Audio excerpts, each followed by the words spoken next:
जय हिंद सभी को। स्वागत है आप सभी का मेरे साथ फिर एक बार सीखने को कुछ नया। इस बार मैं आपके सामने लाया हूं क्लास 12th का चैप्टर नंबर 5।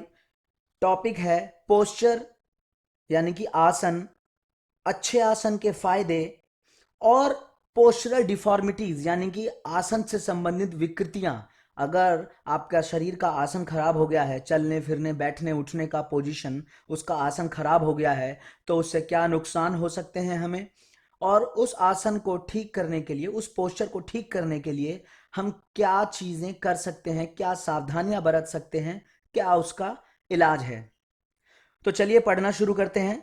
पोस्चर यानी कि आसन और एडवांटेज ऑफ गुड पोस्चर यानी कि अच्छे आसन के लाभ। अब आसन से आप क्या समझते हैं? शरीर की ऐसी अवस्था जिसमें शरीर बिना किसी दबाव, बिना किसी तनाव और तकलीफ के लंबे समय तक बना रहे। बैठे हैं तो बहुत लंबे समय तक बैठे रहें, खड़े हैं तो बहुत लंबे समय तक 2 घंटा 4 घंटा तक खड़े रह सकें, अगर कहीं पर चल रहे हैं तो लंबे समय तक चल सकें, सोए हैं तो लंबे समय तक आराम से सो सकें। मतलब किसी भी एक अवस्था में बिना ज्यादा तनाव और दबाव के लंबे समय तक रह सकें। या यूं कह लो कि हमारे शरीर पर हमेशा गुरुत्वाकर्षण बल लगता रहता है। जो ग्रेविटेशनल फोर्स है वो हमारे शरीर पर हमेशा लगता रहता है। इसीलिए ऐसी स्थिति जिसमें हमारा शरीर उठे बैठे, चलते समय, लेटे समय या दौड़ते हुए किसी भी स्थिति में गुरुत्वाकर्षण के विरुद्ध सीधा रह सके, उसे हम कहेंगे सही आसन, गुड पोस्चर।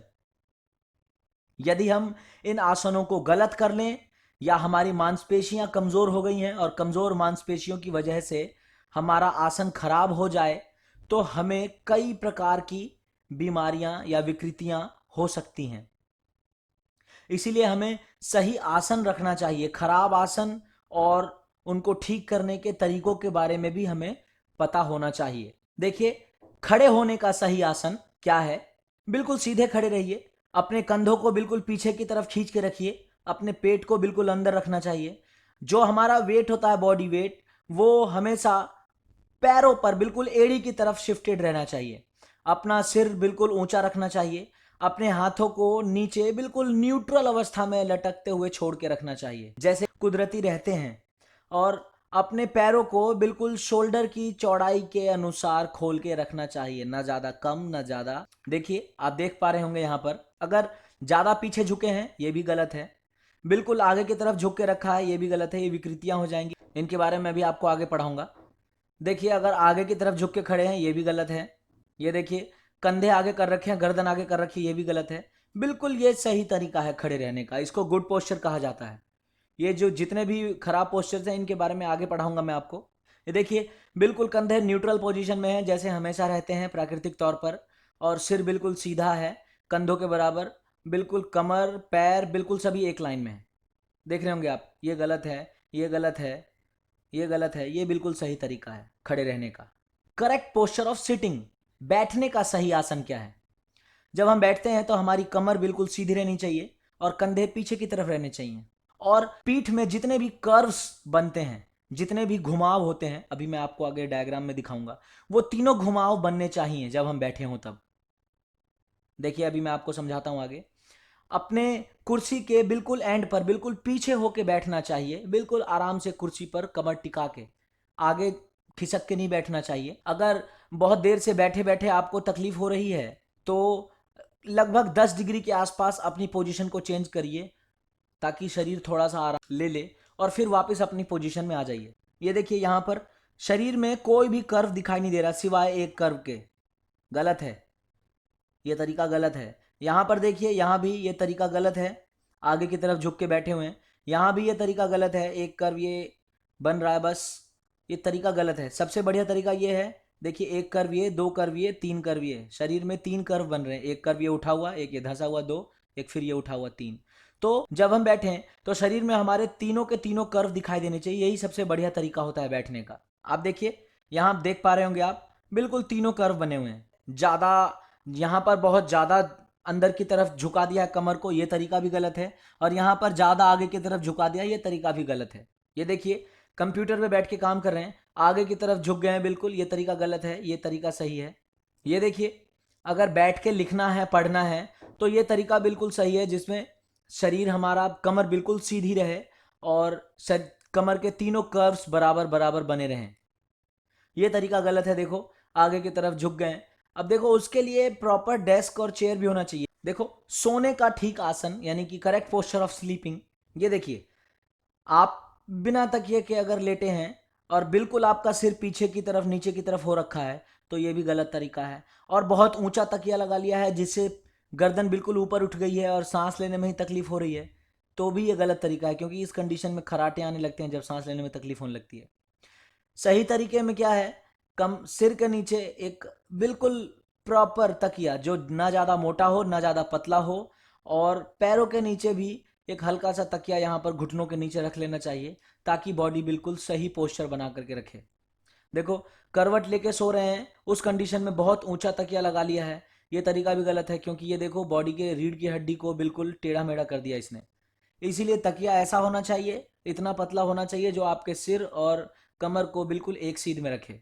ये देखिए, ये बता दिया अभी मैंने आपको पीछे, पतला तकिया सिर के नीचे, पतला तकिया घुटनों के नीचे भी। अगर करवट लेके सो रहे हैं तो एक तकिया घुटनों के बीच में दबा लेंगे तो ये आपको बिल्कुल रिलैक्स फील करवाएगा।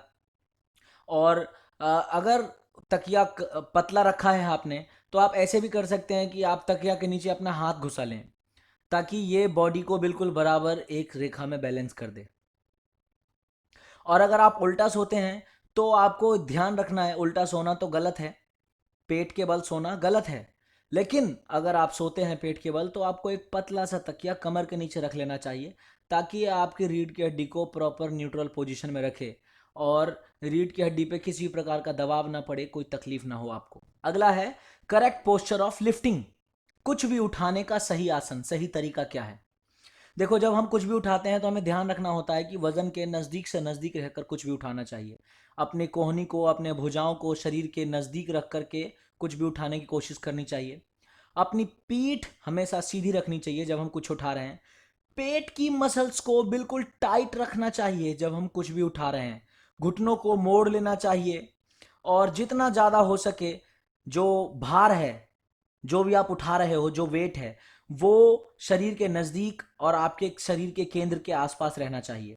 जिस भी चीज़ को उठा रहे हैं उस पर पकड़ अच्छी बना के रखनी चाहिए, और कोई भी चीज़ उठाते समय मुड़ना नहीं चाहिए, ट्विस्ट नहीं होना चाहिए, क्योंकि ये अगर ट्विस्ट होते हैं तो उस कंडीशन में घुटनों में या कमर में दर्द होने की संभावना रहती है। देखिए आगे, ये देखिए, बिल्कुल बैठ कर घुटने मोड़ के बैठ जाइए और शरीर के नज़दीक रख के उसे उठाइए, ये तरीका सही है, ये तरीका गलत है। आप घुटने नहीं मोड़ा आपने और बिल्कुल नीचे उठ के उठा रहे हैं, इस कंडीशन में सारा का सारा भार कमर पे पड़ता है, रीढ़ की हड्डी पे। हो सकता है यहाँ पर आपको स्लिप डिस्क हो जाए, कोई लिगामेंट टूट जाए, शरीर में तकलीफ हो जाए, तो ये तरीका गलत है। देखो ये तरीका गलत है, इस तरीके से उठाना। ये तरीका सही है, बैठ करके उठाना। देख रहे हो ना, ये तरीका गलत है, ये तरीका सही है। देख ही पा रहे होंगे, समझ पा रहे होंगे आप कि नज़दीक हो गए, घुटनों के बल बैठ गए, उठा के पहले घुटनों पर रखा, फिर उसके बाद उठा के बिल्कुल खड़े हो गए। डायरेक्ट उसे नीचे से ऊपर नहीं उठाया, वरना कमर में दर्द की संभावना है। अब गुड पोस्चर के फायदे क्या हैं। देखिए पहला, makes body movement easy and comfortable. जो शरीर के अंगों की जो गति है उसको आसान और आरामदायक बना देता है। जो आपके बॉडी का मूवमेंट है वो कंफर्टेबल हो जाएगा। Keeping your joints and bones in proper alignment, आपके हड्डियों और जोड़ों के अलाइनमेंट को ठीक रखेगा। अलाइनमेंट मतलब समझते हैं ना, बिल्कुल सब एक एक डायरेक्शन में रहे, जैसा नेचुरल होता है वैसा रहे।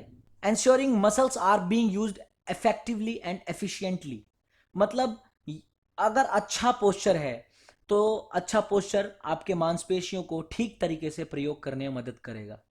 अगर आपका पोस्चर खराब है तो आपके शरीर की मांसपेशी ठीक तरीके से प्रयोग ही नहीं की जा पाएगी, ना ठीक से चल पाओगे, ना ठीक से बैठ पाओगे, ना सो पाओगे।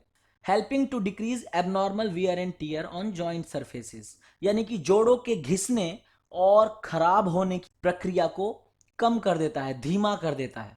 फिर decreasing stress on spinal ligament, रीढ़ की हड्डियों के लिगामेंट पर दबाव को कम कर देता है ये। फिर preventing the spine from being fixed in abnormal position, रीढ़ की हड्डी को असामान्य स्थिति में आने से रोकता है, टेढ़ी मेढ़ी होकर दर्द करे रीढ़ की हड्डी, उस चीज से बचाता है। प्रिवेंटिंग मसल फैटीग, मांसपेशियों के थकान को कम करता है। Minimising the risk of sprain and strain, यानी कि शरीर में मोच और खिंचाव की संभावना को कम कर देता है। Minimising the risk of back pain, कमर दर्द की संभावना को कम कर देता है। प्रोमोटिंग ए गुड अपीयरेंस, जाहिर सी बात है अगर आपका पोस्चर अच्छा है तो शरीर की बनावट अच्छी रहेगी और शरीर का लुक अच्छा रहेगा, देखने में अच्छे हैंडसम डैशिंग दिखोगे। Gives good social value and identity, यानी कि अच्छी सामाजिक पहचान देगा आपको। जाहिर सी बात है आपका पोस्चर अच्छा है, आप मस्त होकर के उठते बैठते घूमते फिरते हो, तो आप जब दूसरों के साथ रहोगे समाज में तो बिल्कुल कंफर्टेबल रहोगे, कंफर्टेबल होकर के उठोगे बैठोगे घूमोगे, तो सोशल रिलेशनशिप ज़्यादा बेहतर होंगे। लेकिन अगर आपका पोस्चर खराब है, ना अच्छे से उठ बैठ घूम सकते हो, तो सोशल रिलेशन बनाने से ही कतराओगे। तो जाहिर सी बात है सोशल वैल्यू या सोशल आइडेंटिटी, सामाजिक पहचान या सामाजिक मान, वो आपका कम हो जाएगा। बुरे आसन के कारण क्या हो सकते हैं? What are the causes of bad postures? देखो, जन्मजात हो सकता है, बर्थ डिफेक्ट। देखो कई कारण हैं, जन्म से बुरे आसन होने के कई कारण हैं। जैसे मान लो किसी को जेनेटिकल प्रॉब्लम हो गई है, डाउन सिंड्रोम बीमारी हो गई है, या टर्नर सिंड्रोम बीमारी हो गई है, उस कंडीशन में शरीर की ग्रोथ खराब हो सकती है, आसन बेकार हो सकता है। या फिर किसी को जन्म से ही पोलियो हो गया है, या जन्म से ही भ्रूण की ग्रोथ अच्छी नहीं हो पाई, विकास अच्छा नहीं हो पाया माँ के गर्भ में, उस कंडीशन में भी शरीर का आसन खराब हो सकता है। कहीं कुबड़ निकल सकता है, हाथ पांव छोटे हो सकते हैं नॉर्मल के मुकाबले। फिर इम्प्रॉपर एंड अनबैलेंस डाइट, अगर अनुचित और असंतुलित आहार मिलता है तो भी शरीर में कई प्रकार की कमियां हो सकती है। जैसे बच्चे को कुपोषण हो जाए अगर, या फिर विटामिन डी की कमी हो जाए, तो उसकी हड्डियां खराब हो सकती हैं, उसको नौकनी हो सकता है, उसको रिकेट्स हो सकता है, उसकी हड्डियां बिल्कुल कमज़ोर और बिल्कुल सॉफ्ट हो सकती हैं, आसानी से टूट जाने वाली। या फिर उसके घुटने आपस में टकराने लगेंगे, उसके पीठ पर हो सकता है कहीं से कुबड़ निकल जाए, कहीं से शरीर तिरछा हो जाए। तो असंतुलित आहार की वजह से भी बुरा आसन हो सकता है। कोई रोग डिजीज, अगर कोई बीमारी हो गई है तो भी शरीर का आसन खराब हो सकता है। जैसे कि कहीं हड्डी में टीबी हो गया है, या पोलियो हो गया, जन्म के बाद हो गया मान लो, उस कंडीशन में कहीं से कोई अंग खराब हो जाएगा, हो सकता है पैरालिसिस हो जाए, उस कंडीशन में किसी का भी आसन खराब हो सकता है। एक्सीडेंट के कारण, यानी कि किसी दुर्घटना के कारण, दुर्घटना हो गई, पैर टूट गया, इतनी बुरी तरह टूटा है कि अब रॉड लगाने की नौबत आ गई है और चलने फिरने में बिल्कुल दिक्कत हो रही है, एक हड्डी छोटी हो गई, काटनी पड़ी, पैर काटना पड़ा, कई सारी बातें हो सकती हैं, तो एक्सीडेंट की वजह से खराब आसन हो सकता है। Fatigue, lack of rest and sleep, यानी कि थकान की वजह से ठीक से ना सोने या ना आराम करने के कारण भी आसन खराब हो सकता है। मान के चलो कि सुबह से शाम तक काम कर रहे हो और ढंग से नींद भी नहीं ले पाते, ढंग से आराम भी नहीं कर पाते, अगले दिन फिर उठ के काम पे चले गए, तो रोज थोड़ा थोड़ा कमर में दर्द रहने लगा, या फिर सर्वाइकल में ऊपर गर्दन के पास दर्द रहने लगा। आप उस दर्द से निपटने के लिए अपने आप को थोड़ा टेढ़ा करके या दूसरे तरीके से बैठ बैठ के काम कर रहे हो, तो धीरे धीरे वो बढ़ते बढ़ते वो आपका पोस्चरल डिफॉर्मिटी बन जाएगा, मतलब आपके आसन को बिल्कुल खराब ही कर देगा। उससे उभर पाने में फिर बहुत मेहनत करनी पड़ेगी। फैशन, फैशन में आकर के हाई हील्स पहनना, या फिर बहुत ही ज़्यादा टाइट कपड़े पहनने की वजह से भी पोस्चर खराब हो जाता है। चलने में बैठने में दिक्कत हो जाएगी, बहुत ज़्यादा टाइट कपड़े पहन रखे हैं, बैठ ही नहीं पा रहे ठीक से, या चल ही नहीं पा रहे ठीक से। और अगर ये रेगुलर यानी कि डेली की कंडीशन में है तो हो सकता है कि डेली करते करते शरीर उसी तरह से मुड़ जाए, उसी तरीके से बन जाए, पूरा आसन ही खराब हो जाए। फिर लैक ऑफ प्रॉपर एक्सरसाइज, अगर उचित व्यायाम नहीं करते तो भी आसन खराब हो सकता है, क्योंकि अगर व्यायाम नहीं करेंगे तो मांसपेशी कमज़ोर हो जाएगी, और अगर मसल्स कमज़ोर हो गई तो जो मांसपेशी कमज़ोर है वो खुद का भार तो उठा ही नहीं पाएगी, तो शरीर का क्या उठाएगी। तो जाहिर सी बात है कि आपका चलने फिरने का, बैठने का ये पोस्चर धीरे धीरे खराब होने लगेगा। मोटापा यानी कि ओबेसिटी, अधिक मोटापे की वजह से पोस्चर खराब हो जाता है। ज़्यादा मोटापा शरीर पे इतना वजन डाल देगा कि आपको सोने बैठने उठने चलने में दिक्कत होने लगेगी, धीरे धीरे आपका पोस्चर खराब हो जाएगा। बैड हैबिट यानी कि बुरी आदतें, किसी व्यक्ति को बैठने चलने या खड़े होने से संबंधित बुरी आदत पड़ जाती है, वो हमेशा ही गलत तरीके से बैठेगा या हमेशा ही गलत तरीके से सोएगा या हमेशा ही गलत तरीके से खड़ा रहेगा, तो इस कंडीशन में धीरे धीरे धीरे धीरे रीढ़ की हड्डी में कोई झुकाव या कोई उठाव या कोई मोड़ आ जाता है, जिसके कारण से शरीर का आसन खराब हो जाएगा। मान लो किसी को कंधे के एक तरफ वजन लाद के ले जाने की बुरी आदत है, तो रोज अगर वो इस काम को कर रहा है तो जिस तरफ वजन रहता है उस तरफ इंसान झुक के चलता है, तो धीरे धीरे धीरे धीरे उसको उसी तरफ झुक के चलने की आदत हो जाएगी, पोस्चर खराब हो जाएगा।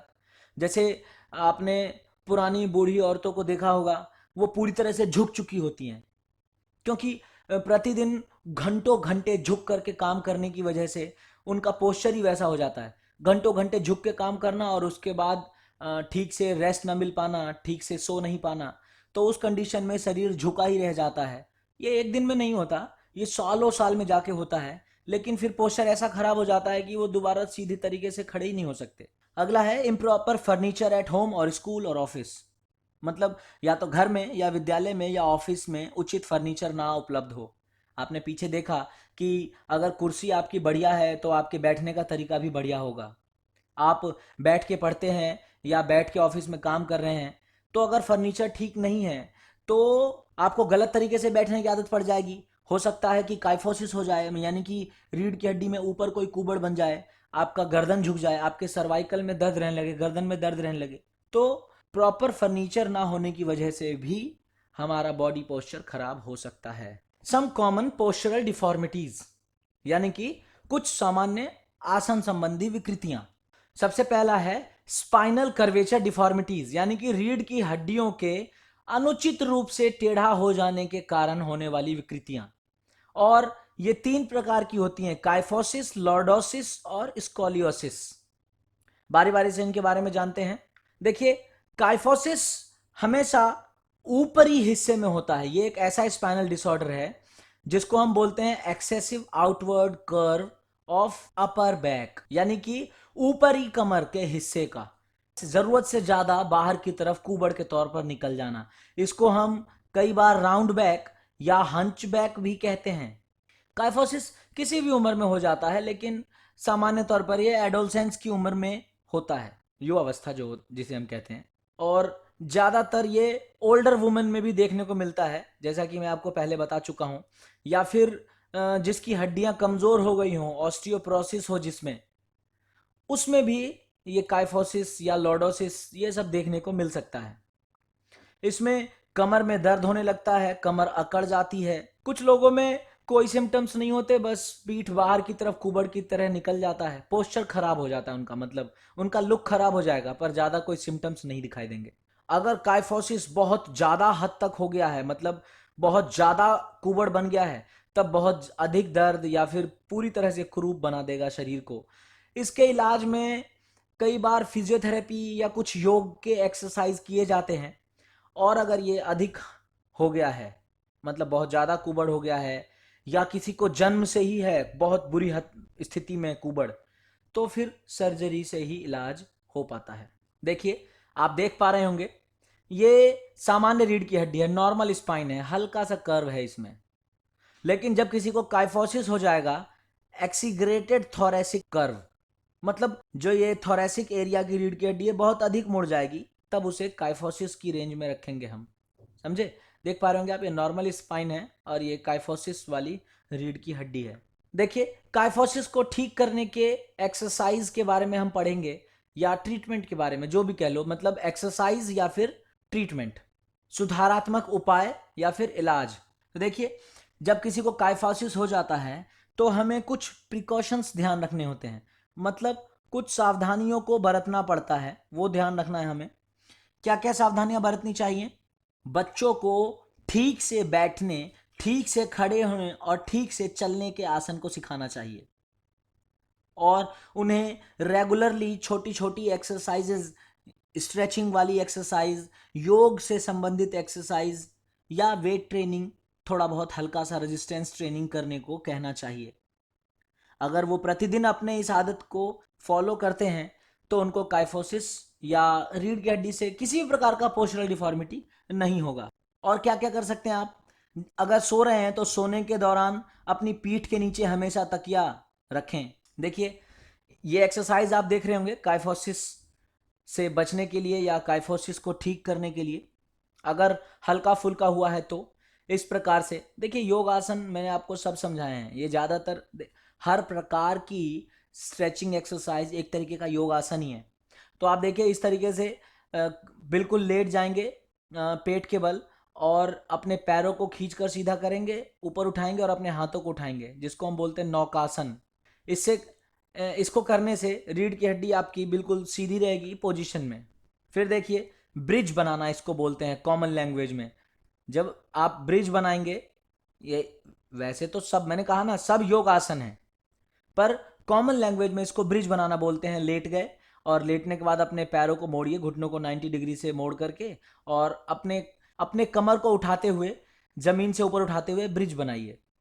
इस तरीके से हाथों को आपस में मिला करके रखिए, ये काइफोसिस से बचने में मदद करेगा।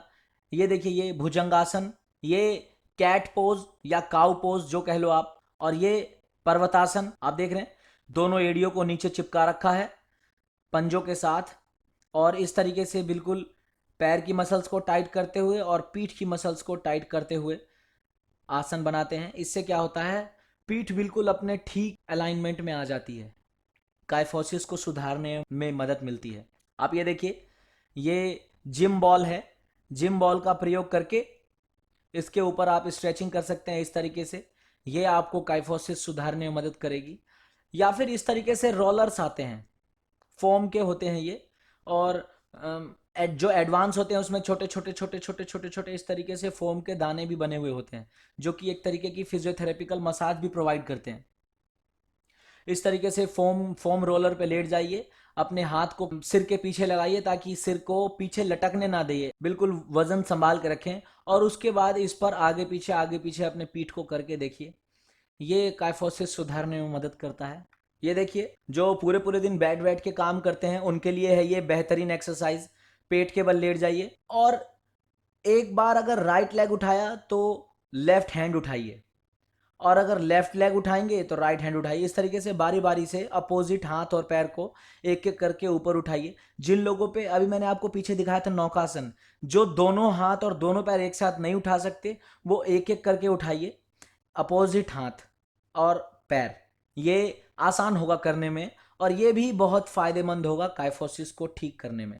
और जिन लोगों को ज़्यादा दर्द रहता है या जिनकी काइफोसिस ज़्यादा हो गई है, उनके लिए इस प्रकार के ब्रेसेस भी आते हैं, बेल्ट की तरह होता है ये, कमर पे बांधिए और पीठ पे बांधिए, और ये आपकी कमर को बिल्कुल सीधा रखने में मदद करेगा। इसको पहन के आप फिर पूरे दिन ऑफिस में बैठ के काम करेंगे तो ये आपके कमर को सीधा रखने में मदद करेगा, और धीरे धीरे धीरे धीरे आपकी काइफोसिस ठीक होती रहेगी।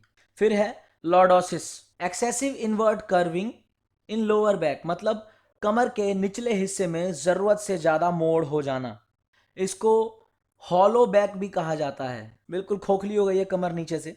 थोड़ा बहुत अगर कमर अंदर की तरफ धंस गई है तो उसे हम नॉर्मल कहेंगे, नॉर्मल लॉर्डोसिस है। लेकिन अगर बहुत ज्यादा हो जाए तो फिर उसे स्वे बैक कहा जाता है, स्वे बैक, बिल्कुल अंदर धंसी हुई कमर।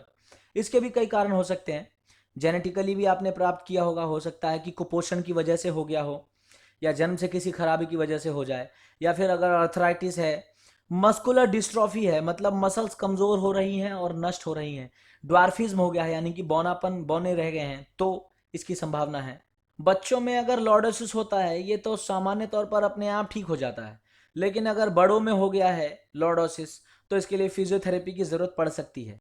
आप देखिए क्या होता है लॉर्डोसिस में, ये सामान्य रीढ़ की हड्डी है, नॉर्मल है, लेकिन अगर लॉर्डोसिस हो गया है तो ज़रूरत से ज़्यादा अंदर की तरफ मुड़ गई है। देखो लॉर्डोसिस होने के बाद किस प्रकार से बॉडी पोस्चर बन जाता है, देखो बिल्कुल अंदर की तरफ धंसा हुआ। आपने आस पड़ोस में देखा होगा किसी न किसी को इस तरीके से। जब लॉर्डोसिस होता है तो बिल्कुल ये देखो लुम्बर एरिया की रीढ़ की हड्डी में प्रभाव पड़ता है, यहाँ की हड्डी अंदर की तरफ धंस जाती है, यहाँ दर्द शुरू हो जाता है। देखो देख पा रहे होगे आप, जो नॉर्मल है उसका देखो किस तरीके से बॉडी पोस्चर है, और जिसको लॉर्डोसिस हो गया उस तरीके से देखो क्या बॉडी पोस्चर हो गया। तो लॉर्डोसिस को ठीक करने के भी क्या तरीके, क्या उपाय हैं, देखिए ये वाला अभी आपने पढ़ा, ये नौकासन, ये काइफोसिस में भी मदद कर रहा था, ये लॉर्डोसिस में भी मदद कर रहा है। और अगर इसका हल्का वाला रूप करना है तो एक पैर और एक हाथ, एक पैर और एक हाथ, ये मैंने बताया था आपको, अभी पीछे दिखाया था। ये आसान रहता है। अगर दोनों पैर दोनों हाथ करना मुश्किल है तो एक पैर एक हाथ कर सकते हैं। क्रंचेस, एब्डोमिनल क्रंचेस लॉर्डोसिस को सुधारने में मदद करते हैं। आप देखिए ये जिम बॉल है, जिम बॉल के ऊपर भी क्रंचेस मार सकते हैं, ये भी आपको लॉर्डोसिस सुधारने में मदद करेगा। देखिए आप देख पा रहे होंगे ये साइड क्रंचेस हैं और ये कंप्लीट क्रंच यानी कि कंप्लीट सिटअप है। ये सभी लॉर्डोसिस सुधारने में मदद करते हैं। इससे रीढ़ की हड्डी मजबूत होती है और जब रीढ़ की हड्डी स्ट्रांग होगी और वो सही डायरेक्शन में रहेंगी तो जाहिर सी बात है आपको लॉर्डोसिस या काइफोसिस जैसी बीमारियों से, जैसी विकृतियों से छुटकारा मिल जाएगा। समझे? और भी बहुत सारे यौगिक आसन आप कर सकते हैं, जैसे हलासन कर सकते हैं, भुजंगासन कर सकते हैं। हर वो आसन जो रीढ़ की हड्डी को सीधा करने में मदद करे। थोड़ा अगर ज़्यादा टफ आसन करना है आपको तो आप चक्रासन कर सकते हैं। ठीक है, आगे देखिए। अभी मैंने बताया था जैसे काइफोसिस में है वैसे ही लॉर्डोसिस में है। इस तरीके का ब्रेसेस प्रयोग कर सकते हैं जो कि आपकी रीढ़ की हड्डी को सीधा रखने में मदद करेगा। आप इसका उपयोग करके पूरे दिन अपना काम करते रहिए, ये आपकी रीढ़ की हड्डी को सीधा रखेगा। धीरे धीरे धीरे धीरे आपका लॉर्डोसिस हो या काइफोसिस हो वो ठीक होने लगेगा। अब है स्कॉलियोसिस। देखिए स्कॉलियोसिस में जब एक नॉर्मल इंसान होता है और वो साइड में झुके तो उसका सी कर्व बनेगा इस तरीके से, या तो इधर या इधर। लेकिन जब उसको स्कॉलियोसिस हो जाए किसी को भी, तो जब वो झुकेगा तो उसका सी कर्व एस में बदल चुका होगा। उसका सी कर्व प्रॉपर बनेगा ही नहीं, सी कर्व बदल के एस कर्व हो जाएगा। उसको हम फिर स्कॉलियोसिस कहते हैं। वो ज़्यादा तकलीफ दे होता है, जन्म से भी हो सकता है किसी को, जन्मजात हुआ अगर और बहुत ही सीवियर हुआ, बहुत ही ज़्यादा खतरनाक वाला, तो वो उसकी ग्रोथ रोक देगा, बढ़ने नहीं देगा शरीर को। शरीर टेढ़ा मेढ़ा बेकार रह जाएगा। मैं सभी आपको सब कुछ बाय पिक्चर दिखाऊंगा, अभी समझाऊंगा। लेकिन अगर ये बड़ी उम्र में हुआ है आपके डेली लाइफ स्टाइल की वजह से तो धीरे धीरे ये इसको ठीक किया जा सकता है। स्कॉलियोसिस होने के कई कारण हैं, जैसे सेरेब्रल पैल्सी बीमारी है मस्तिष्क से जुड़ी हुई, या मस्कुलर डिस्ट्रॉफी यानी मांसपेशी आपकी कमजोर हो रही है इस कारण से। और बहुत से ऐसे कारण हैं जो कि पता ही नहीं चल पाए हैं कि आखिर स्कॉलियोसिस हुआ क्यों। अगर हल्का फुल्का है स्कॉलियोसिस तो बहुत हल्के सिम्टम्स होंगे। बच्चों में तो हो जाता है, जैसे जैसे वो बड़े होते हैं वो ठीक भी हो जाता है। लेकिन अगर बहुत ज़्यादा बुरी स्थिति में आ गया है तो बहुत ज़्यादा दर्द होगा और पूरी तरह से बेकार करके छोड़ देगा। वैसे तो नॉर्मली किसी प्रकार के ट्रीटमेंट की ज़रूरत नहीं होती, अगर ये बहुत ज़्यादा बड़ा हो गया है तो फिर सर्जरी करना ही एकमात्र उपाय बचता है। नॉर्मल अगर है तो फिर तो आप छोटा मोटा एक्सरसाइज करते रहेंगे तो भी ये ठीक हो जाएगा। देखिए ज़रा, जब स्कॉलियोसिस होता है तो देखिए किस तरीके से ये एस कर्व खराब हो गया है। देखिए किस तरीके से पसलियां भी इधर उधर टेढ़ी हो गई हैं, कहीं ज़्यादा कहीं छोटी। देखो ये पसलियां कैसी फैल गई हैं, बिल्कुल जिसको स्कॉलियोसिस हो गया है उसके इस तरफ की पसलियां किस तरीके से फैल गई है, इधर की किस तरीके से हैं, कोई ज़्यादा नज़दीक है, कोई ज़्यादा दूर हो गई हैं, बिल्कुल विकृत हो जाता है शरीर। स्कॉलियोसिस को ठीक करने के लिए उपाय या इलाज, देखिए सर्जरी तो है ही है, इन तीनों में सर्जरी तो है ही है। सर्जरी तो लास्ट उपाय है, अल्टीमेट। लेकिन अगर आप एक्सरसाइज वगैरह करें तो भी ठीक किया जा सकता है, हल्का फुल्का अगर हो तो, हल्की फुल्की स्कॉलियोसिस हो तो। ज़्यादा अगर हैवी स्टेज में है तो फिर आप ये सब एक्सरसाइज कर ही नहीं पाओगे, वो बहुत पेनफुल होगा आपके लिए। ये देखिए ये त्रिकोणासन का ही एक रूप है। ये इस तरीके से रीढ़ की हड्डी को स्ट्रेच किया जा रहा है, देख रहे हो आप, पूरी तरह से रीढ़ की हड्डी को स्ट्रेच किया जा रहा है। इससे स्कॉलियोसिस सुधरने में मदद मिलती है। और देखिए कौन कौन से उपाय हैं, ये देखिए सारे योग आसन हैं कहने को, लेकिन सारे स्ट्रेचिंग एक्सरसाइज भी है। देखो इस तरीके से पीछे करके दोनों हाथ आपस में मिला के बॉडी को स्ट्रेच करना। इस तरीके से देखिए, पहले नॉर्मल पोजीशन बनाओ और फिर अपने आप को पीछे पीछे पीछे झुकाओ। ये देखिए लेट गए, दोनों पैर मिला करके कभी इस तरफ कभी इस तरफ, फिर कभी इस तरफ फिर कभी इस तरफ। तो ये सारे स्ट्रेचिंग एक्सरसाइजेज स्कॉलियोसिस ठीक करने में मदद करते हैं। ये देखिए ये कैट स्ट्रेच है, जैसे बिल्ली बिल्कुल अपने पीठ को बिल्कुल ऊंचा कर लेती है ऐसे। और एक काउ स्ट्रेच है, बिल्कुल पीठ को अंदर की तरफ दबाना, एक बार ऊपर उठाना एक बार अंदर की तरफ दबाना, ऊपर उठाना कैट स्ट्रेच, नीचे दबाना काउ स्ट्रेच। या फिर ये देखिए ये लकड़ी का हल्का सा टुकड़ा है चौड़ा, कमर की चौड़ाई के हिसाब से एडजस्ट करके लेना पड़ता है, और उस पर इस तरीके से लेट करके और पीछे झुक करके ये काइफोसिस में भी मदद करेगा, लॉर्डोसिस में भी मदद करेगा और स्कॉलियोसिस में भी मदद करेगा।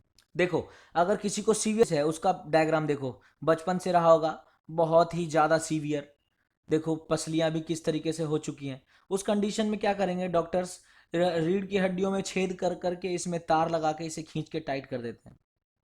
एक बार में ही बिल्कुल नहीं हो सकता, ऐसे खींच के टाइट कर दिया और देखो पहले कैसे था फिर बाद में कैसा हो गया, देखो पहले कैसा था बाद में कैसा हो गया। और ये 2-4 साल 5 साल 10 साल में शरीर धीरे धीरे धीरे धीरे अपना रूप ले लेगा नया। फिर अगर दोबारा भी सर्जरी करके बचा कुचा भी ठीक किया जाए तो ठीक किया जा सकता है, पूरी तरह से ठीक होने के लिए मेहनत की जा सकती है, लेकिन बहुत कॉस्टली सर्जरी होती है और तकलीफ तो होती है।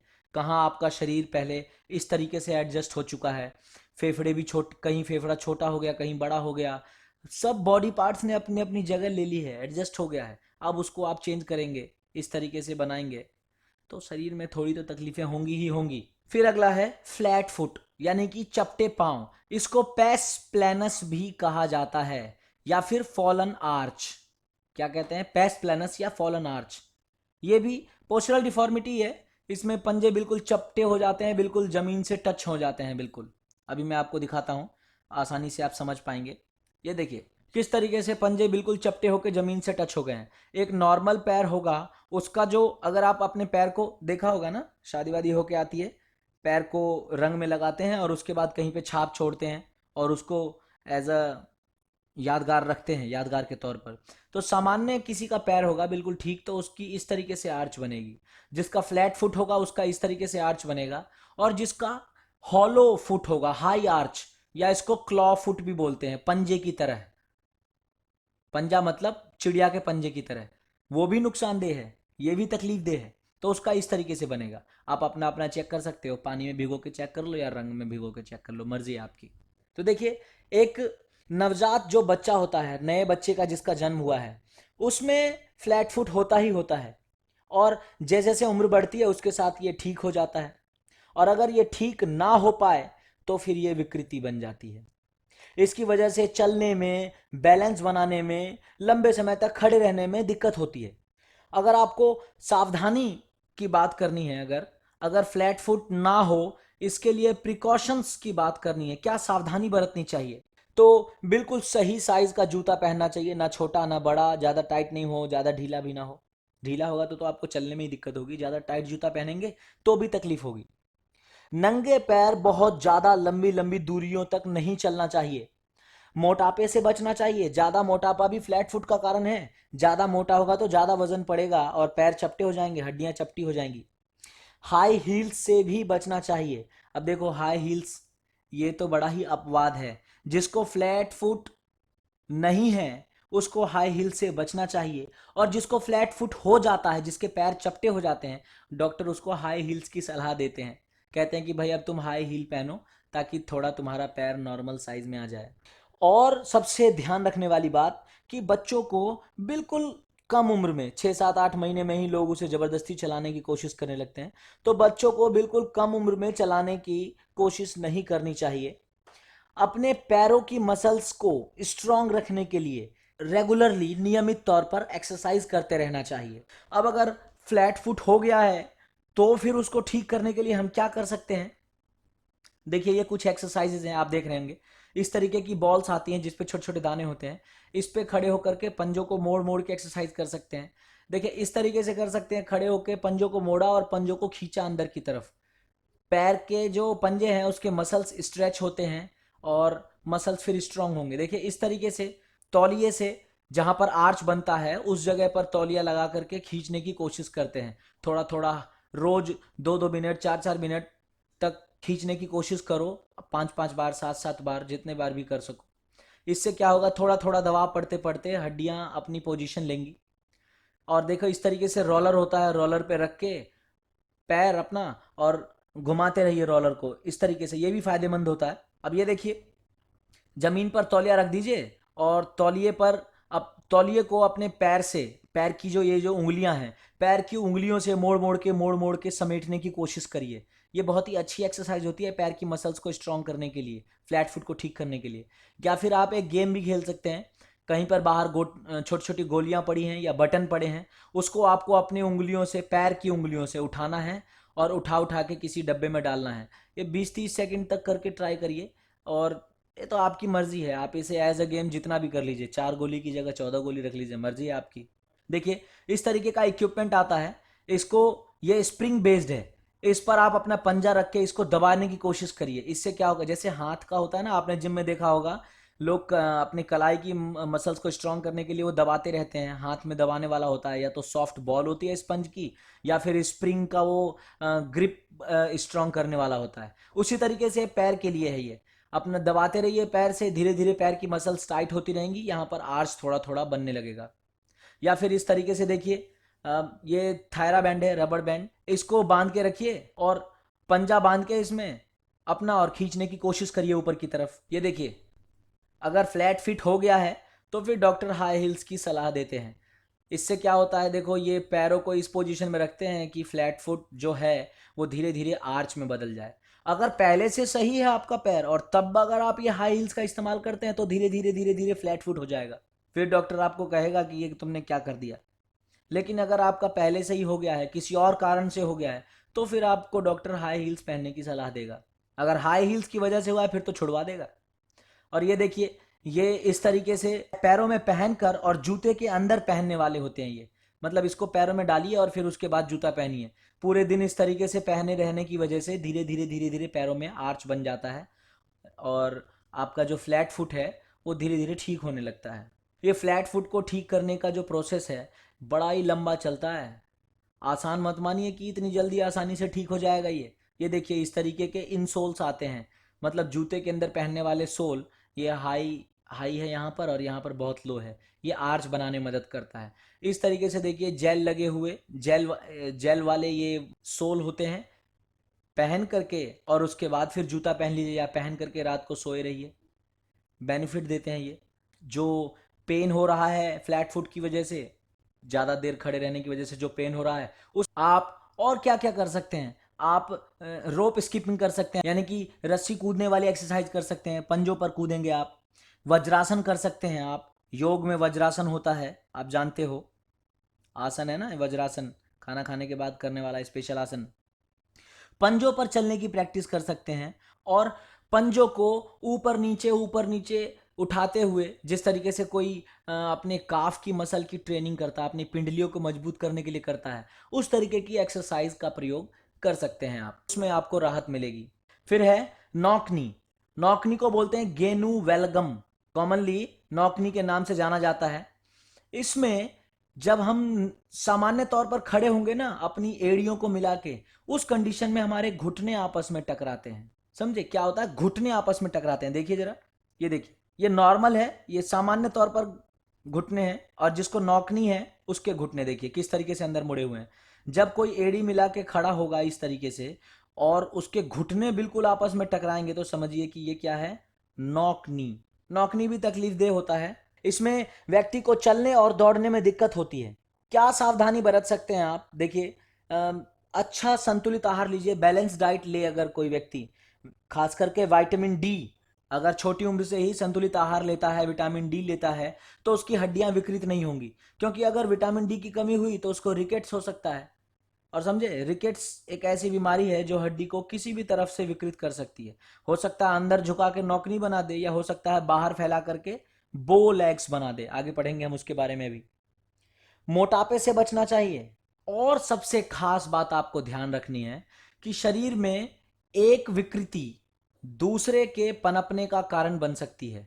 एग्जाम्पल के तौर पर, अगर किसी को फ्लैट फुट है या रिकेट्स की बीमारी है तो उसे नौकनी हो सकता है, ध्यान रखना है ये। आप देखिए, अगर नौकनी बहुत ज़्यादा विकृत रूप से हो गई तो देखिए किस प्रकार से घुटने आपस में टकराएंगे। अब बताओ कि ये कैसे चल पाएगा आसानी से, इसको चलने में कितनी दिक्कत होगी। अब देखो, नौकनी को ठीक करने के क्या उपाय हो सकते हैं, जनरल उपाय क्या होंगे, हॉर्स राइडिंग करिए, घुड़सवारी, और बहुत सारे आसन हैं, जैसे पद्मासन है, गोमुखासन है, और ये वाला, इसको हम नॉर्मली बटरफ्लाई स्ट्रेच बोलते हैं, तितली बना करके और अपने पैरों को स्ट्रेच करना।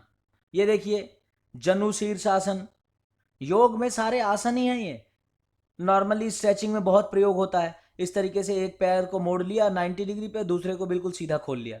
अब फिर अपने आप को आगे झुकाने की कोशिश करिए।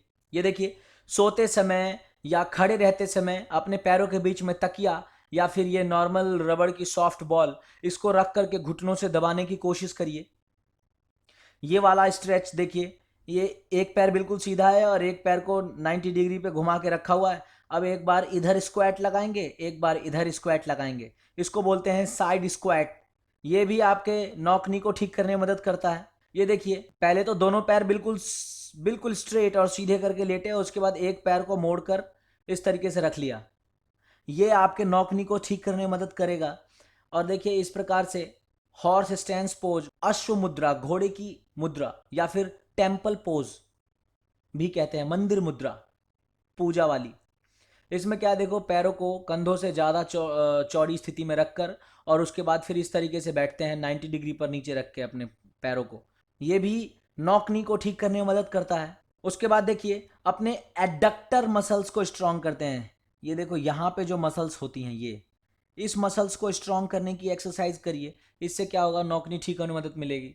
और इस तरीके से देखिए, खड़े रहकर अपने पैरों को मोड़कर और इस तरीके से ऊपर खींचने की exercise per day 7-8 set, 10 set, 2-2 minute 2-2 minute करके करिए। देखिए, वो तो डिपेंड करता है कि आप कितनी देर बर्दाश्त कर सकते हैं, कितना कर सकते हैं। इस तरीके से बैठ के भी कर सकते हैं, आलथी पालथी मारने वाला तरीका है ये। एक पैर ऊपर किया, फिर चाहो तो दूसरा भी कर लो, पद्मासन बना लो। इस तरीके से कर सकते हैं। ये आसन, सारे आसन ही हैं योग में, आप इनका प्रयोग करके अपनी आसन से जुड़ी विकृतियों को ठीक कर सकते हैं। देखिए, इस तरीके से दोनों पैरों को अपने फैला करके और इस तरीके से स्ट्रेच करने की पोजीशन बनाएंगे, ये आपको नॉक नी ठीक करने में मदद करेगा। और अगर नॉक नी ज़्यादा विकृत रूप से है तो फिर सपोर्टिंग ब्रेसेस का, कैप का प्रयोग कर सकते हैं। देखिए, ये टाइट करके धीरे धीरे धीरे धीरे घुटने की हड्डी को सीधा करने में मदद करेगी। देखिए, इस तरीके से पर डे अपने, देखो, यहाँ पे लॉक किया, यहाँ पे लॉक किया, नीचे लॉक किया, लॉक करके और बैठिए कुछ देर। इससे क्या होगा, देखो, ये देखो पहले कैसा है, और धीरे धीरे धीरे धीरे इलाज करते करते साल, 6 महीने, 2 साल में इस तरीके से हो जाएगा नॉर्मल कंडीशन में। तो जब ज़्यादा है तो इस तरीके से करेंगे, और अगर बहुत ही ज़्यादा स्थिति खराब है तो फिर सर्जरी तो उपाय है ही है। फिर है बो लेग्स, धनुष टांग बोल सकते हैं आप इसे, या फिर गेनुवेरम। यहां पर पैर बाहर की तरफ निकल जाते हैं। देखो, बच्चों में बो लेग सब में होता है, लेकिन जैसे जैसे जैसे जैसे बड़े होते रहते हैं, 3, 4, 5 साल की उम्र तक आते आते वो बो लेग्स ठीक हो जाते हैं। अगर सावधानी की बात करें तो क्या सावधानी बरतनी चाहिए, मोटापे से बचो, क्योंकि ज़्यादा मोटा शरीर, ज़्यादा भारी शरीर फिर हड्डियों को या तो बाहर की तरफ धकेल देगा या अंदर की तरफ धकेलेगा तो नॉक नहीं हो जाएगा, बाहर की तरफ धकेलेगा तो बोलैक्स हो जाएगा, धनुष टांग बन जाएगी। ध्यान रखना है। और संतुलित आहार लेना चाहिए, स्पेशली विटामिन डी और कैल्शियम, क्योंकि वही आहार खराब होगा, विटामिन डी की शरीर में कमी होगी, कैल्शियम की कमी होगी, तो हड्डियां आड़ी टेढ़ी तिरछी हो जाएंगी। और इसमें भी ध्यान रखना चाहिए कि बच्चे को समय से पहले चलाने की कोशिश नहीं करनी चाहिए। जैसे जैसे उसके पैरों की हड्डियां मजबूत होंगी मालिश से, या थोड़ा थोड़ा धीरे धीरे धीरे धीरे, वो अपने आप ही फिर खड़ा होने लगेगा, बैठने लगेगा, खड़ा होने लगेगा, चलने लगेगा। वो ठीक है, जबरदस्ती उसे समय से पहले चलाने की कोशिश करेंगे तो स्थिति खराब हो सकती है। जो बो लैग है, हो सकता है उसका बो लैग ही रह जाए, धनुष टांग ही बनी रह जाए, और बड़े होने पर वो ठीक भी ना हो। नॉर्मल लेग्स हैं, अगर धनुष टांग बन गई तो ऐसा हो जाएगा, और नॉक नहीं है तो ऐसा हो जाएगा। ये देखिए, साफ दिखाई दे रहा है किस तरीके से बो लेग्स हैं। टाइट जीन्स तो पहन लिया, लेकिन बो लेग्स ने पूरा का पूरा पोस्चर खराब कर रखा है।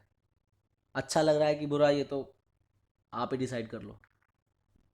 देखिए किस तरीके से इस व्यक्ति के बो लेग्स रह गए। अब सोचो कि कैसे चलता होगा बांडिये की तरह, इधर उधर टेढ़ा हो के। बच्चों में बो लेग्स होता ही है हमेशा, सब सभी बच्चों में होता है, धीरे धीरे बड़े होते होते ठीक हो जाता है। तो इसके लिए क्या एक्सरसाइजेस की जा सकती हैं, देखिए, इस तरीके से लेट गए, एक पैर अंदर किया और बिल्कुल पैर को जिस तरफ आपका दूसरा पैर है 90 डिग्री की उसी तरफ मोड़ करके रखेंगे। इससे क्या होता है, बो लेग सुधरने में मदद मिलती है। और ये बटरफ्लाई स्ट्रेच देखो, 20 सेकंड तक कर रहे हैं, 3 सेट। अब ये 3 सेट कर रहा है, ये इसकी कैपेसिटी है। आप 4 सेट करिए, 5 सेट करिए, 8 सेट करिए, डिपेंड करता है आपके ऊपर। इस तरीके से काफ मसल को ट्रेन करने की कोशिश करनी चाहिए। पंजों को ऊपर नीचे ऊपर नीचे ऊपर नीचे करने से भी बोल एक्स ठीक होने में मदद मिलती है। देखिए इस तरीके से लेट जाइए उल्टा, और उसके बाद पैरों के बीच में कोई तकिया कोई बॉल, इस पहले हमने नॉक नी में घुटनों के बीच में रखा था, इस बार बोल एग्स में पैरों पंजों के बीच में रख करके इसे दबाने की कोशिश करनी चाहिए, और इस तरीके से पीछे आगे करने की कोशिश करनी चाहिए। इसे हैमस्ट्रिंग की एक्सरसाइज हो गई एक तरीके से। और जो आपके पैर के पंजे होते हैं उसको अंदर की तरफ मोड़कर चलने की कोशिश करनी चाहिए। इससे बोल एग्स ठीक होने की संभावना बनी रहती है। और अगर स्थिति ज़्यादा खराब है तो फिर वही ब्रेसेस जो मैंने अभी आपको नॉक नहीं बताया, पूरे टांगों में बांध करके टांगों को लॉक करिए अपनी जगह पर, और ऐसा प्रतिदिन 5 मिनट 10 मिनट, दिन में 2 बार 4 बार, जैसा भी अवेलेबल हो आपके पास टाइम करिए। इससे क्या होगा, जल्द से जल्द आपके बोल एग्स या नॉकनी ठीक होने में मदद मिलेगी। फिर है राउंड शोल्डर्स, यानी कि गोल कंधे। गोल कंधे नॉर्मली टाइट कपड़े पहनने की वजह से भी हो जाते हैं, या फिर एक आदत बना लेते हैं लोग अपने खड़े रहने की बैठने की, जिसमें वो हमेशा अपने कंधों को इतना ज़्यादा रिलैक्स और इतना ज़्यादा लूज छोड़ते हैं कि वो आगे की तरफ झुक के गोल हो जाते हैं। इसको कॉमनली मॉम पोस्चर भी कहा जाता है, मॉम्स पोस्चर। अगर इसको इस स्थिति में छोड़ दिया जाए, वैसे तो इससे कोई तकलीफ नहीं होती, ना कोई दर्द ना कुछ, लेकिन अगर राउंड शोल्डर को इस स्थिति में छोड़ दिया जाए तो धीरे धीरे ये काइफोसिस का रूप ले सकता है, पीठ में कुबड़ पैदा हो सकता है। आप देखिए अभी आपको समझ में आएगा। ये देखिए किस तरीके से ये बिल्कुल सामान्य नॉर्मल पर्सन है, और किस तरीके से जब इसका राउंड शोल्डर हो गया तो आप आगे देख रहे हैं कि कैसे इसके कंधे आगे की तरफ झुक गए हैं, और यही धीरे धीरे पीठ पे कुबड़ बना देगा, काइफोसिस बना सकता है। फिर वही, क्या सावधानी बरत सकते हो आप इसको बचने के लिए, क्या प्रिकॉशंस ले सकते हो आप? ज़्यादा टाइट कपड़े नहीं पहनने चाहिए, और झुक कर कहीं भी बैठने और खड़े रहने की आदत नहीं डालनी चाहिए। कई बार राउंड शोल्डर्स हेरिडिटरी भी हो जाता है, मतलब वंशानुगत भी प्राप्त हो गया आपको जन्म से, तो भी आप एक्सरसाइज थोड़ी मोड़ी करेंगे तो ठीक हो जाएगा। सबसे बेहतरीन एक्सरसाइज राउंड शोल्डर को ठीक करने का आपको बताऊं मैं, पुशअप और पुलअप। और अगर पुलअप नहीं कर सकते तो आर्म हैंग, यानी कि लटकिए, हाथ पर लटकना भी एक बढ़िया एक्सरसाइज है राउंड शोल्डर ठीक करने का। देखिए राउंड शोल्डर को ठीक करने के तरीके देखिए, ये भी नौकासन जैसा मैंने पहले बताया था आपको काइफोसिस में, भाई इसमें हाथ पीछे कर लिया, हाथ मिलाने की कोशिश की है, तो स्पेशली ये कंधों पे फोकस करेगा, पैर उठा लिए और हाथ पीछे मिलाने की कोशिश की। अगर आप पैर नहीं भी उठा पा रहे हैं तो भी अपना हाथ पीछे की तरफ मिलाने की कोशिश करेंगे इस तरीके से शरीर उठा के, तो आपके राउंड शोल्डर्स को ठीक करने में मदद करेगा। और देखिए दोनों हाथों को पीछे रख के मिला के बैठे हैं, 5-5 मिनट तक बैठने की कोशिश कर सकते हैं आप। इस तरीके से राउंड शोल्डर ठीक होने में मदद मिलेगी। ये देखिए लेट जाइए और लेटने के बाद दोनों हाथों में कोई बॉल लेकर और बार बार हाथों को ऊपर उठाइए, फिर थोड़ी देर रखिए, 5 सेकेंड 10 सेकेंड होल्ड करिए और फिर नीचे ले आइए हाथ को, फिर दोबारा उठाइए, ऊपर रखिए, होल्ड करिए 5 सेकेंड 10 सेकेंड, फिर नीचे ले आइए हाथ को। इस तरीके से आप कर सकते हैं 10 बार 20 बार 30 बार, जितने बार भी आपका मन हो, जो आपके लिए सूटेबल हो। देखिए राउंड शोल्डर ठीक करने के लिए देखिए किस तरीके से रेजिस्टेंस बैंड का यूज़ किया जा रहा है, थायरा बैंड या रेजिस्टेंस बैंड आप यूज़ कर सकते हैं, और इस तरीके से खींचिए, शोल्डर से संबंधित एक्सरसाइज करिए, कंधों को घुमाइए, बच्चों को कराते हैं ना पीटी में शोल्डर रोटेशन, वैसे करिए तो भी ठीक हो जाएगा। शोल्डर से रिलेटेड एक्सरसाइज करिए। ये देखिए इस तरीके से ब्रिज बनाइए हाथ पीछे रख करके, ये मैंने लॉर्डोसिस में ही बताया था आपको। देखो राउंड शोल्डर में भी फायदा करते हैं, राउंड शोल्डर ठीक करने में मदद करते हैं ये। और 5 सेकेंड 10 सेकेंड रखिए या 15 सेकेंड रखिए, जो आपकी होल्डिंग कैपेसिटी है, और ऐसा 10 से 15 बार करिए। देखिए किस तरीके से पहले अभी मैंने आपको पीछे बताया था लेट के दोनों हाथ उठा रहे थे, अगर वो मुश्किल लग रहा है तो इस तरीके से करिए, एक हाथ से सपोर्ट लेके रखिए और दूसरे हाथ से बॉल को बार बार पीछे उठाइए, फिर थोड़ी देर होल्ड करके रखिए, 5 सेकेंड 10 सेकेंड, फिर आगे ले आइए, फिर हाथ चेंज करिए, इस हाथ को इस बार दूसरे हाथ को ज़मीन पे रख के दूसरे हाथ को ले जाइए पीछे और फिर आगे ले आइए। इस तरीके से करिए 10 बार 20 बार, जैसा भी पॉसिबल हो आपके लिए। और देखिए राउंड शोल्डर अगर है तो देखिए पहले किस तरीके से रहेगा, अगर आप उसका इलाज करते हैं यानी कि एक्सरसाइज वगैरह करते हैं तो फिर राउंड शोल्डर ठीक होने के बाद इस तरीके से हो जाएगा। देखो ये कैसी बॉडी पोस्चर है, बेकार सी लग रही है, और ये कितनी बढ़िया बॉडी पोस्चर नज़र आ रही है। फिर अगला है पीजन चेस्ट, कबूतर छाती। समझे, कबूतर जैसी छाती हो जाती है, छाती में हड्डी आगे की तरफ निकल जाती है। कई कारणों से हो सकता है ये, मार्फैन सिंड्रोम की वजह से, एडवर्ड सिंड्रोम की वजह से, या अस्थमा की वजह से छाती की हड्डी फूल जाए, छाती के आसपास के मसल्स फूल जाएं, जिसकी वजह से धीरे धीरे हड्डी फूल जाए। कई कारण हो सकते हैं।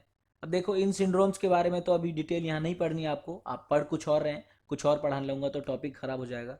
तो पिजन चेस्ट को हम किस नाम से जानते हैं? पैक्टस कैरिनेटम। किस नाम से जानते हैं? पैक्टस कैरिनेटम। और ये इसके दूसरे भाई यानी कि पैक्टस एक्सकेवेटम से अलग होता है। पिजन चेस्ट यानी कि कबूतर छाती में छाती बाहर की तरफ निकल जाती है, और पैक्टस एक्सकेवेटम में, जिसको हम फनल चेस्ट बोलते हैं, इसमें छाती अंदर की तरफ धस जाती है। देखिए आगे, देखिए साफ साफ दिखाई दे रहा होगा आपको किस तरीके से छाती की हड्डी बाहर निकल गई है पिजन चेस्ट में। ये देखो, इसने बॉडी बिल्डिंग करके शरीर के मसल्स का साइज भी बढ़िया कर लिया, उसके बाद भी इसकी पिजन चेस्ट वाली छाती बाहर दिखाई दे रही है। पर यह है कि सोने उठने बैठने में अब उतनी तकलीफ नहीं होगी, लेकिन फिर भी ये हड्डी विकृत हो गई तो ठीक करना बड़ा मुश्किल हो जाता है। होता है ठीक, पर पूरी तरह से ठीक मुश्किल हो जाता है। पूरी तरह से बिल्कुल एकदम नॉर्मल बनाना है तो आप सर्जरी करवा सकते हैं। देखिए, फनल चेस्ट क्या होता है? पैक्टस एक्सकेवेटम, अभी बताया मैंने पीछे, इसमें छाती अंदर की तरफ धस जाती है। जो ब्रेस्ट बोन होती है यानी कि छाती की हड्डी, ये बिल्कुल अंदर की तरफ धस जाती है। जब बच्चे का जन्म होता है तो जन्म के बाद ही इसे नोटिस किया जा सकता है, बिल्कुल दिखाई दे जाता है। लेकिन अगर बढ़ती उम्र में भी ये बना रहे और धीरे धीरे धीरे धीरे और बिगड़ता रहे तो ये स्थिति को ज़्यादा खराब कर सकता है। ये बहुत कॉमन होता है बॉयज़ में, मतलब ज़्यादातर बॉयज़ में होता है, महिलाओं में कम होता है। और ये जेनेटिक बीमारी की वजह से भी हो सकता है, यानी कि वंशानुगत भी आपको प्राप्त हुआ है, डाउन सिंड्रोम, टर्नर सिंड्रोम जैसी किसी बीमारी की वजह से, या फिर कनेक्टिव टिश्यू डिजीज की वजह से, यानी कि आपकी हड्डी बेकार हो गई है, आपकी हड्डी में बीमारी हो गई है, हड्डी ज़्यादा बढ़ गई इस जगह की, तो भी हो सकता है। अगर छाती की हड्डी ज़्यादा बढ़ जाए तो भी हो सकता है। तो वैसे तो इससे ज़्यादा कोई दिक्कत होती नहीं है, कोई तकलीफ नहीं है, क्योंकि इस जगह पर स्टर्नम, मतलब इस जगह पर धंसने की वजह से ज़्यादा कोई शरीर में तकलीफ नहीं है। पर फिर भी अगर कोई तकलीफ महसूस हो तो फिजियोथेरेपी कर सकते हैं, और अगर तकलीफ ज़्यादा बढ़ रही है तो फिर सर्जरी एकमात्र उपाय है। आप देखिए किस तरीके से हड्डी, ये बहुत ज़्यादा हो गया, इस कंडीशन में सर्जरी की ज़रूरत पड़ सकती है। देखो आप देख रहे हो ना किस तरीके से धस गई छाती। तो पिजन चेस्ट और फनल चेस्ट दोनों को ठीक करने के लिए आपको छाती से संबंधित सारी एक्सरसाइज करनी है। देखो, आप वेट ट्रेनिंग ही इसका उपाय है। बारबेल से करो, डंबल से करो, या फिर डंबल फ्लाई करो, देख रहे हो, देख रहे हो, या फिर ये ऊपर उठा के कर रहे हैं इंक्लाइन, इंक्लाइन बारबेल या इंक्लाइन डंबल, या फिर डिक्लाइन बारबेल, डिक्लाइन डंबल, जो भी करो, या फिर पुशअप्स करो। तो छाती की मसल्स को बनाने के लिए जो भी एक्सरसाइज कर सकते हो करो, उससे पिजन चेस्ट और फनल चेस्ट में सुधार महसूस होगा। इतना आपको समझ में आ गया होगा, तो मैं उम्मीद करता हूँ कि आप अच्छे से जान गए होंगे। अगर दिक्कत महसूस होती है तो इसको रिपीट करिए, पीछे वाला दोबारा से पढ़िए और नोट्स तैयार कर लीजिए अपने। मेरे साथ जुड़े रहिए, सीखते रहिए। तब तक के लिए जय हिंद।